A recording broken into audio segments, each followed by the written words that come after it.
background, when I started playing piano, I was taught by this behemoth of a classical pianist, so that was my musical upbringing.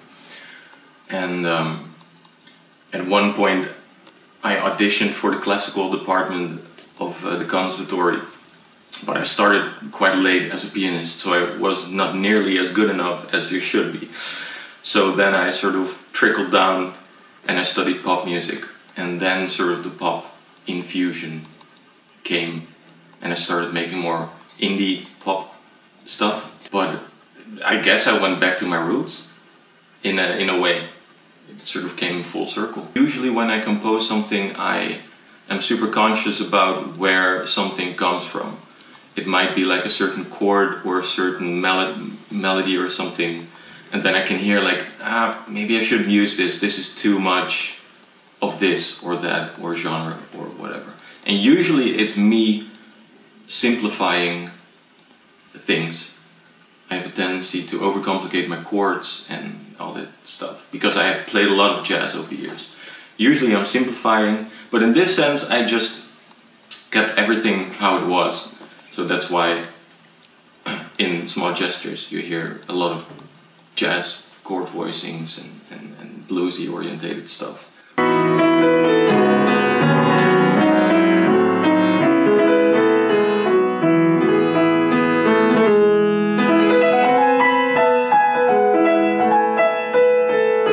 So the concept of Small Gestures is that these are tiny fragments of like ideas, the initial burst of creativity. Usually in my case it's like around a minute, and then you can start fleshing out your ideas.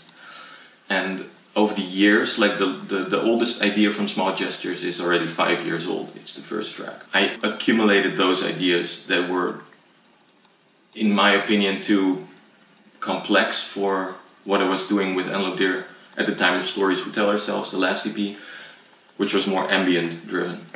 So I accumulated some ideas, and then at one point it clicked, like, hey, maybe it makes sense to bundle them. The funny thing is that this is the first actual recording where I went to another space to record. Usually it's me in my basement. That's just my sort of modus operandi. But I went to another place. Actually, Tim helped me, my boy, I live here, and we went to a place which had a nice 100-year-old Bechstein piano. And the instrument has its own flaws. Like the pedal is super noisy, but that is just part of that's also part of the story. I just recorded on a certain instrument. But it's my first venture outside of home recording, I would say, for Analogue Dear. Production, I see that more as a way of me fucking up my piano sounds. So I did a remix of San Holo's Still Looking, for instance, which is 95% piano.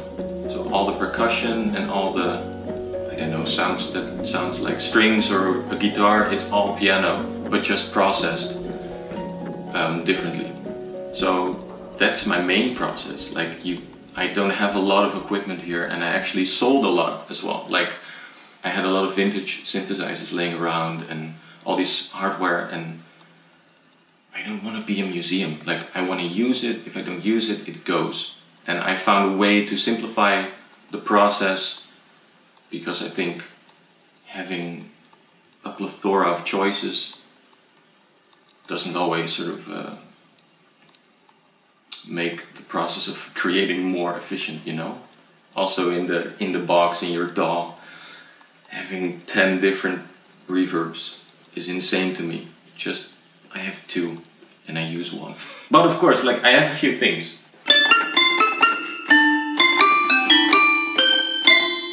Sounds like shit. Oh shit.